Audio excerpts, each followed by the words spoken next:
Welcome back दोस्तों। आप सभी का आपके अपने चैनल पर पुनः स्वागत है। बीपीएससी में पूछे गए मध्यकालीन भारत के इतिहास के महत्वपूर्ण क्वेश्चनों को आप देखेंगे।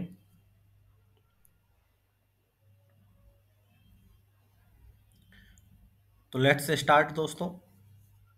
मध्यकालीन भारत का इतिहास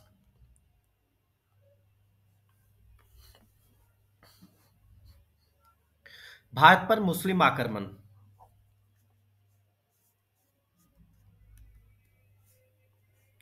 बिहार का प्रथम मुस्लिम विजेता कौन था? तो दोस्तों बख्तियार खिलजी था।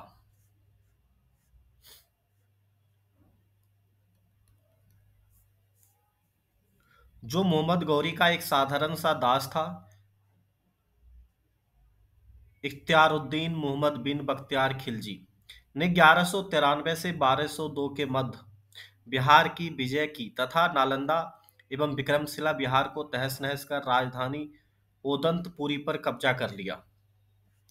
उसने 1198 ईस्वी से 1203 ईस्वी के आसपास बंगाल पर आक्रमण किया।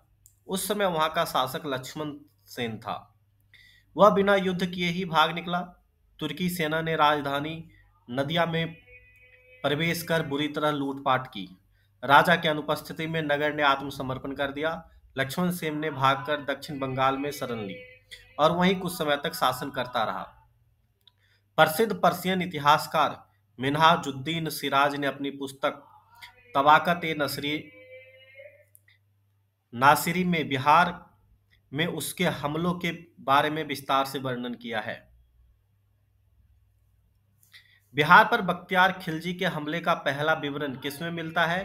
तो दोस्तों तबाक ए नासिरी में मिलता है।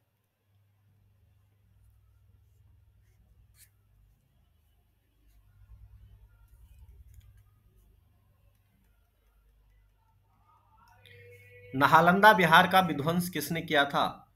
तो बख्तियार खिलजी ने किया था।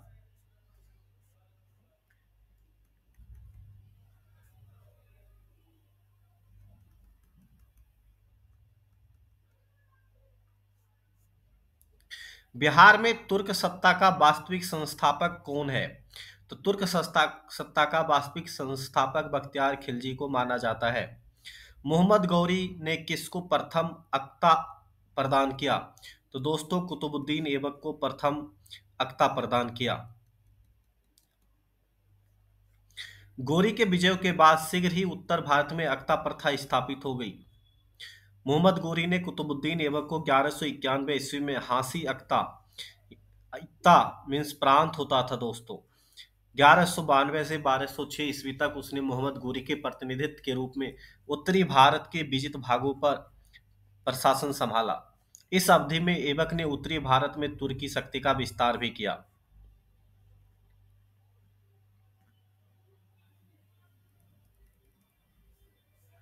मोहम्मद गोरी गुजरात के चालुक्य द्वारा कब पराजित हुआ था? तो दोस्तों मोहम्मद गोरी गुजरात के चालुक्य द्वारा 1178 ईस्वी में पराजित हुआ था। मोहम्मद गोरी ने 1178 में गुजरात पर आक्रमण किया। इस समय गुजरात का अहिलवाड़ चालुक्य शासक मूलराज सेकंड था। उसने अपने भाई भीम टू को सेनापति बनाकर भेजा। साथ में उसकी माता नाइकी देवी भी थी। माउंट आबू पर्वत के पास कासहद के मैदान में भीम टू ने मोहम्मद गोरी को पराजित किया। ये भारत में यह मोहम्मद गोरी की पहली हाल थी। अब दोस्तों देखते हैं दिल्ली सल्तनत गुलाम वंश। गुलाम वंश का शासक कौन था? तो कुतुबुद्दीन ऐबक। दोस्तों गुलाम वंश का शासक कुतुबुद्दीन ऐबक था।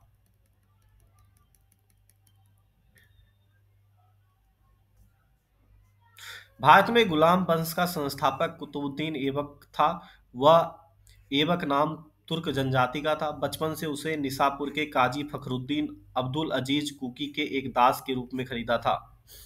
काजी ने उसकी उचित ढंग से देखभाल की और सभी शिक्षाओं से पूर्ण कराया। ऐबक बचपन से ही अति सुरीले स्वर में कुरान पढ़ता था, जिस कारण वह कुरान खां यानी कुरान पाठ करने वाला के नाम से प्रसिद्ध हो गया। बाद में वह निसापुर से गजनी लाया गया, जहां उसे गोरी ने खरीद लिया।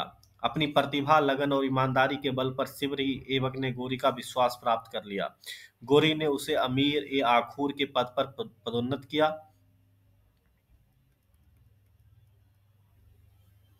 और यहीं से उसके जीवन में एक नया अध्याय आरंभ हुआ। वह दिल्ली का पहला तुर्क शासक था। यद्यपि वह लाहौर से ही शासन करता था, उसी को भारत में तुर्की राज का संस्थापक भी माना जाता है। गौरी की मृत्यु के बाद लाहौर के नागरिकों द्वारा आमंत्रित करने पर वहां पहुंचकर शासन सत्ता अपने हाथ में लिया। यद्यपि उसने अपने राज्याभिषेक गौरी की मृत्यु के 3 माह पश्चात जून 1206 में कराया था। ऐबक ने कभी सुल्तान की उपाधि धारण नहीं की। उसने केवल मालिक और सिपह सलार की पदवियों से ही अपने को संतुष्ट रखा।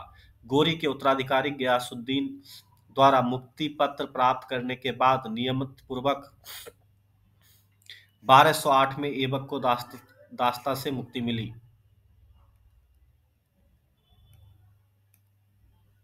कुतुबुद्दीन ऐबक की राजधानी थी। तो दोस्तों लाहौर।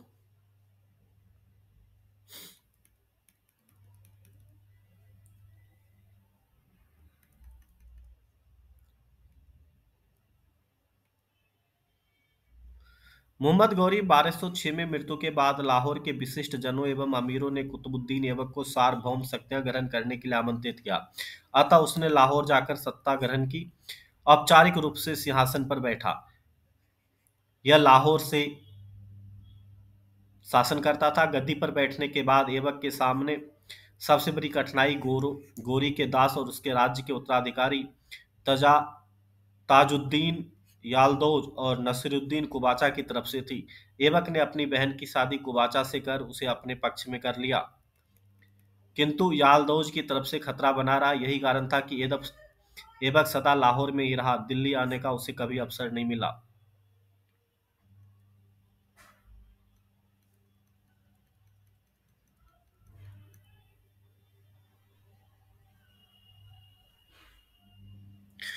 मुस्लिम शासक जिसका साम्राज्य दार उल इस्लाम का एक भाग माना जाता था, इल्तुतमिश। इल्तुतमिश ने 1229 ईस्वी में बगदाद के खलीफा ने इल्तुतमिश को खिल्लत प्रदान की। अब सल्तनत सैद्धांतिक रूप से बगदाद के खलीफा के अधीन दारुल इस्लाम का एक भाग बन गया। इल्तुतमिश ने बिहार में अपना पहला सूबेदार नियुक्त किया। तो मलिक जानी को उसने अपना पहला सूबेदार नियुक्त किया था।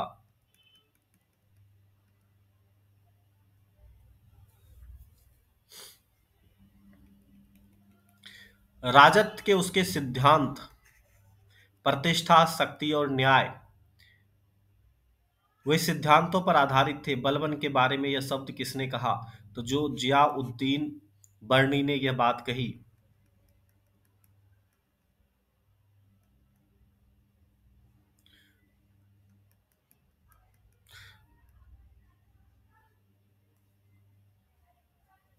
वह प्रथम मुस्लिम शासक कौन था जिसने शासन के सिद्धांत थ्योरी ऑफ किंगशिप को राजाओं के ईश्वरीय सिद्धांत के समान प्रतिपादित किया? दोस्तों वह बलबन था।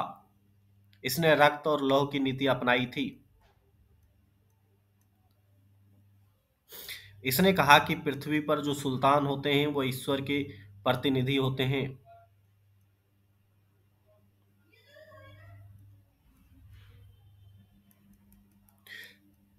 किस दिल्ली सुल्तान ने रक्त एवं लौह की नीति अपनाई? तो दोस्तों बलबन ने अपनाई।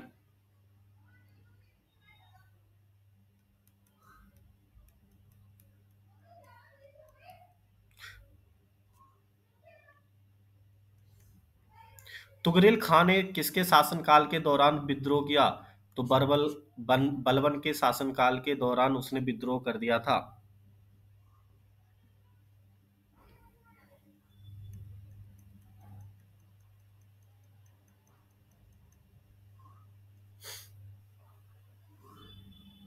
इनमें से किसने भारत में फारसी त्योहार नवरोज की शुरुआत की? तो दोस्तों नवरोज की शुरुआत बलबन ने की थी।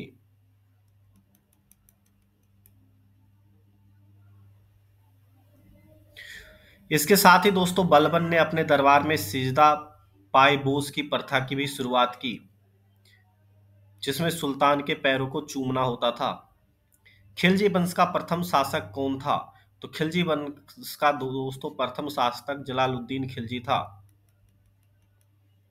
इसने 1290 ईस्वी में खिलजी वंश की स्थापना की।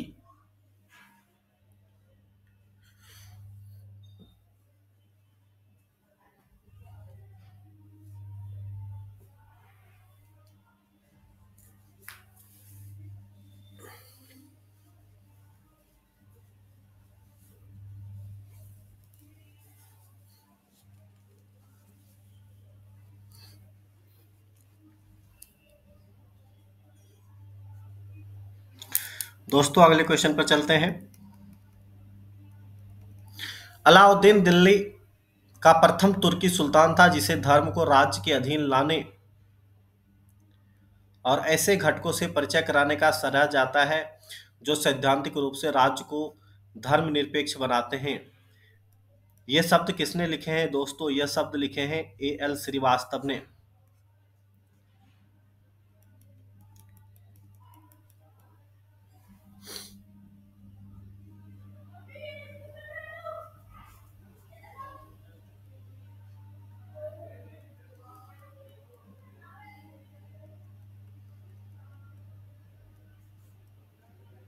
जब उसने राजत्व का सिद्धांत प्राप्त किया तो वह शरीयत के नियमों और आदेश से पूर्णतः स्वतंत्र था। बर्नी ने यह कथन किस सुल्तान के लिए कहा? अलाउद्दीन खिलजी के लिए कहा है।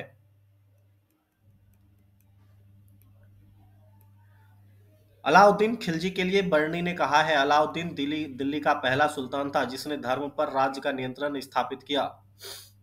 इस संदर्भ में अपनी नीति का व्याख्या करते हुए स्वयं कहता है कि मैं नहीं जानता कि कानून की दृष्टि से क्या उचित है क्या अनुचित। मैं राज्य की भलाई अथवा अवसर विशेष के लिए जो उपयुक्त समझता हूँ उसको करने की आज्ञा देता हूँ। अंतिम न्याय के दिन मेरा क्या होगा मैं नहीं जानता। अलाउद्दीन ने राजपद के विषय में बलबन के विचार को पुनः जीवित किया। वह राजा की सार्वभौमिकता में विश्वास रखता था जो पृथ्वी पर ईश्वर का प्रतिनिधि मात्र है। उसने अपने शक्ति की वृद्धि के विषय में खलीफा से अनुमति लेना आवश्यक नहीं समझा। इसीलिए उसने खलीफा के पद की मान्यता प्राप्त करने के संबंध में कोई याचना नहीं की। उसने अपने आप को यामीन उल खिलाफत नासिरी अमीर उल मुमनिन बताया। इस प्रकार अलाउद्दीन दिल्ली का पहला सुल्तान था जिसने धर्म को राजनीति में हस्तक्षेप नहीं करने दिया। अलाउद्दीन उलेमा वर्ग के प्रभाव से मुक्त रहा।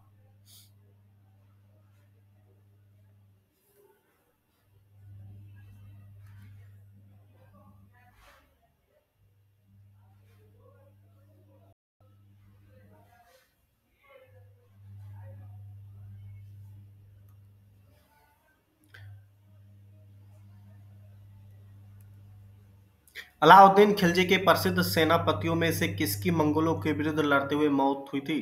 तो दोस्तों जफर खां की मंगोलों के विरुद्ध लड़ते हुए मौत हुई थी। रानी पद्मिनी का नाम अलाउद्दीन की चित्तौड़ विजय से जोड़ा जाता है। उनके पति का क्या नाम था? दोस्तों उनके पति का नाम राणा रतन सिंह था।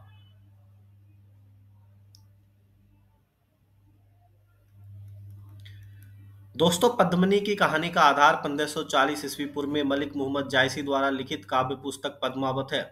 इसके अनुसार पद्मिनी चित्तौड़ के राणा रतन सिंह की अत्यंत सुंदर और विदुषी पत्नी थी।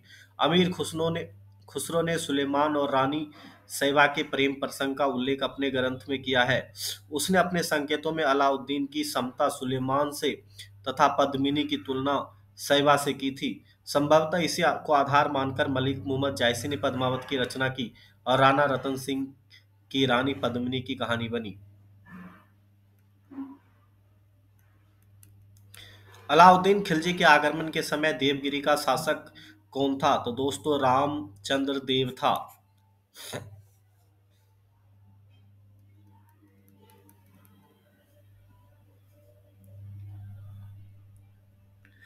किस सुल्तान के काल में खालसा भूमि अधिक पैमाने पर विकसित हुई? तो दोस्तों अलाउद्दीन खिलजी के समय खालसा भूमि में वृद्धि हुई।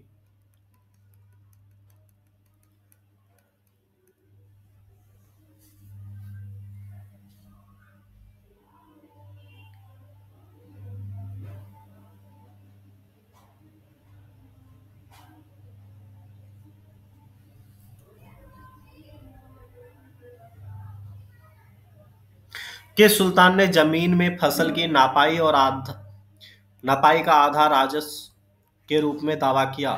तो दोस्तों वो अलाउद्दीन खिलजी था।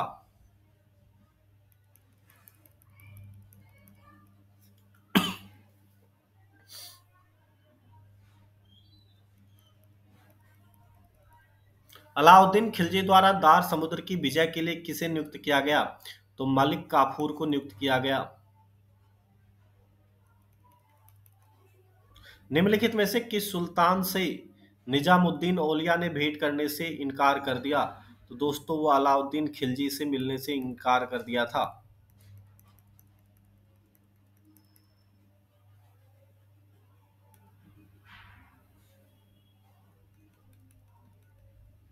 शेख निजामुद्दीन औलिया ने 7 सुल्तानों का शासन देखा, जो कि एक के बाद एक सत्तासीन होते रहे, किंतु वे कभी किसी के दरबार में नहीं गए। सुल्तान अलाउद्दीन खिलजी ने शेख से मिलने का बहुत बहुत प्रयत्न किया, यहाँ तक कि उसने शेख के प्रियशिष अमीर खुसरो के माध्यम से भी प्रयत्न किया, किंतु जब शेख को ज्ञात हुआ कि सुल्तान आने वाला है, तो वे अधोजल अजो धन चले गए। इस प्रकार औलिया न तो सुल्तान से मिले और न ही इनकार किया। दूसरी तरफ जब अलाउद्दीन ने उनसे मिलने की आज्ञा मांगी तो शेख ने उत्तर दिया कि मेरे मकान के 2 दरवाजे हैं। यदि एक सुल्तान के यदि सुल्तान एक के द्वारा आएगा तो मैं दूसरे द्वारा बाहर चला जाऊंगा। उन्होंने अलाउद्दीन से मिलने से इनकार कर दिया। महमूब ए इलाही के नाम से प्रसिद्ध थे।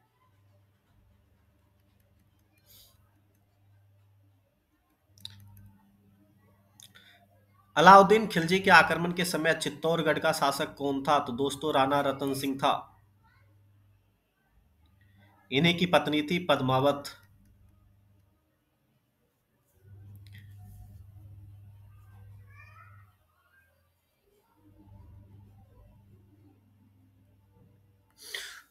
सल्तनत काल में सार्वजनिक वितरण प्रणाली किसने प्रारंभ की थी? तो दोस्तों अलाउद्दीन खिलजी ने की थी।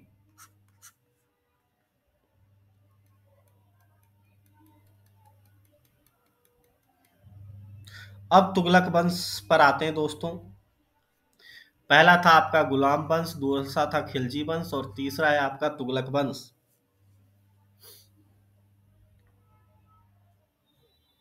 निम्नलिखित में से किस सुल्तान ने बेरोजगारों को रोजगार दिलवाया? तो दोस्तों फिरोज शाह तुगलक ने बेरोजगारों को रोजगार दिलाया।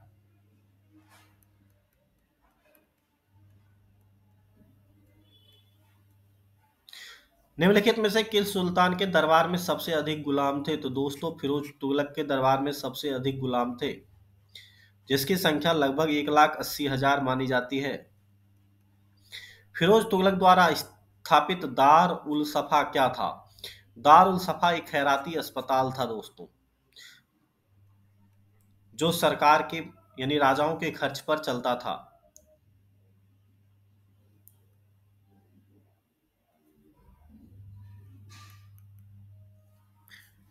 निम्नलिखित में से किस सुल्तान ने फलों की गुणवत्ता सुधारने के लिए उपाय किए? तो फिरोज तुगलक ने किए।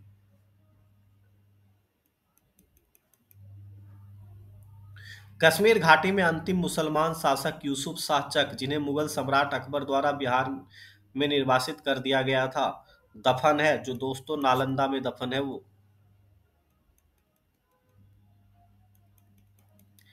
दिल्ली के किस सुल्तान ने सबसे ज्यादा नहरों का निर्माण कराया? तो फिरोज शाह तुगलक ने करवाया।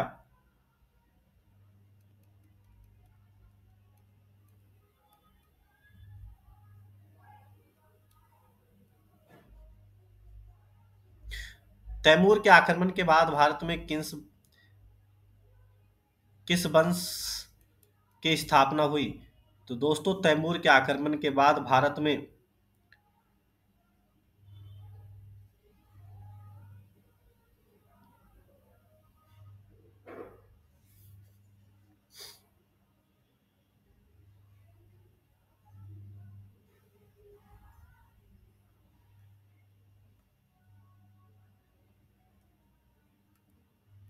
सैयद वंश की स्थापना हुई।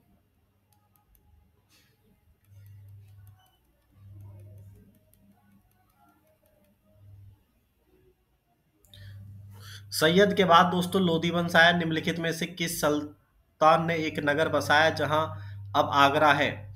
तो सिकंदर लोधी ने बसाया था।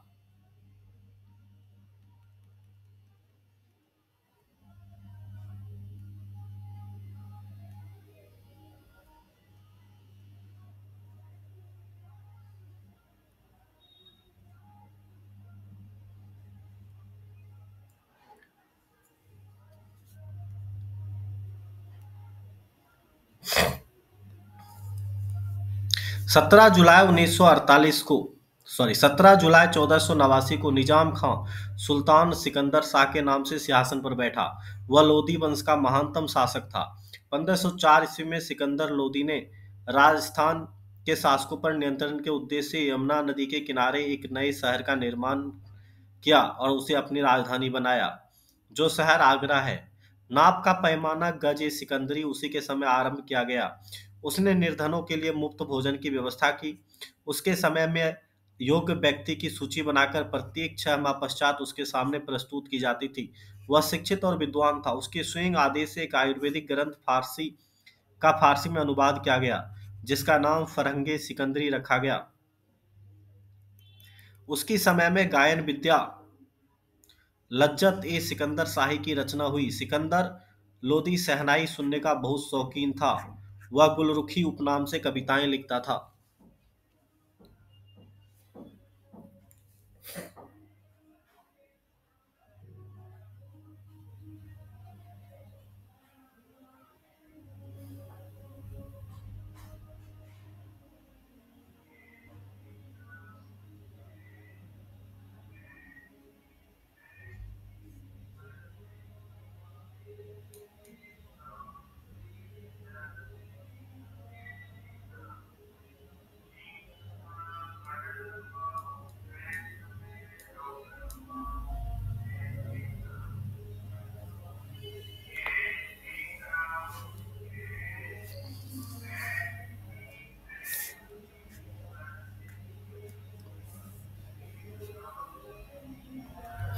आगे बढ़ते दोस्तों, अब विजयनगर साम्राज्य दक्षिण भारत की बात करते हैं। विजयनगर साम्राज्य के संस्थापक कौन थे?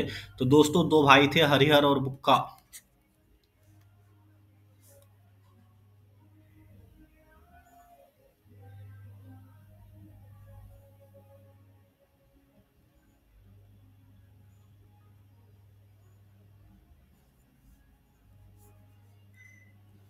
विजयनगर का उसके पहले शासक की पहचान करें जिसने बहमनियों से गोवा छीना था। तो दोस्तों, हरिहर सेकंड ने बहमनियों से गोवा छीन लिया था।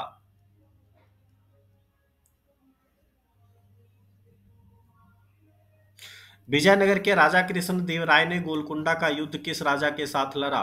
तो कुली कुतुब शाह के साथ लड़ा था।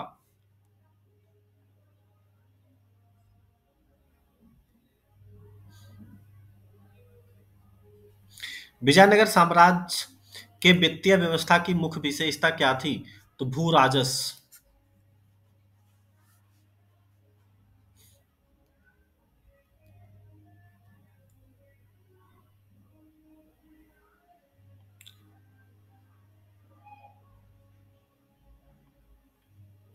विजयनगर साम्राज्य का अवशेष कहाँ मिलता है? तो दोस्तों, हम्पी में मिलता है, हम्पी के खंडहरों में, जो वर्तमान में कर्नाटक में स्थित है।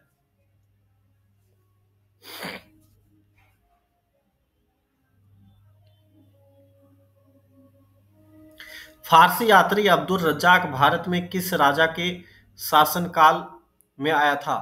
तो दोस्तों, कृष्णदेवराय टू के शासनकाल में आया था।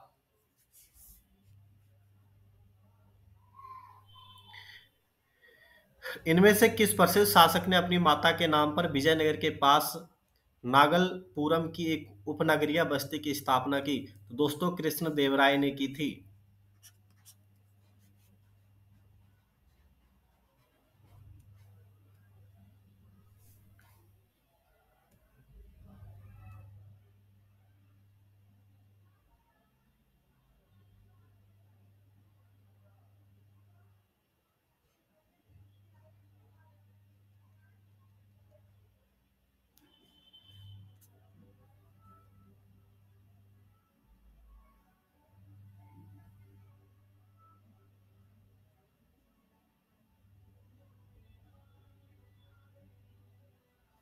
सन 1565 में कौन सा प्रसिद्ध युद्ध हुआ? तालीकोटा का युद्ध हुआ। युद्ध में बीजापुर, गोलकुंडा,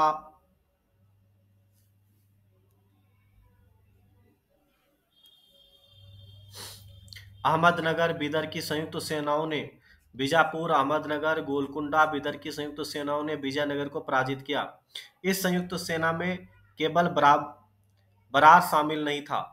फरिश्ता के अनुसार यह युद्ध तालक कोटा में लड़ा गया, किंतु युद्ध का वास्तविक क्षेत्र राक्षसी और तांगड़ी नामक दो ग्रामों के बीच स्थित था। तालीकोटा के युद्ध के समय विजयनगर का शासक सदाशिव राय था, किंतु वास्तविक शक्ति उसके मंत्री राम राय के हाथों में थी। राम राय एक योग्य सेनापति था। उसने बहमनी राज्यों के मुस्लिम शासकों के मध्य फूट डालने का प्रयास किया, किंतु सफल नहीं हुआ। तालीकोटा के इस युद्ध में हुसैन निजाम शाह ने अपने हाथ से राम राय का वध कर दिया। दोस्तों, अब अगले वीडियो में बात करेंगे दिल्ली सल्तनत एवं उसके प्रशासन के बारे में। जैसे दीवान ए अर्ज विभाग संबंधित था, तो दोस्तों दीवान ए अर्ज रक्षा विभाग से संबंधित था। ऐसे ही कुछ अन्य प्रश्नों को देखेंगे। जिन दोस्तों ने अभी तक चैनल को सब्सक्राइब नहीं किए हैं, प्लीज चैनल को सब्सक्राइब करें तथा वीडियो को अधिक से अधिक शेयर करें।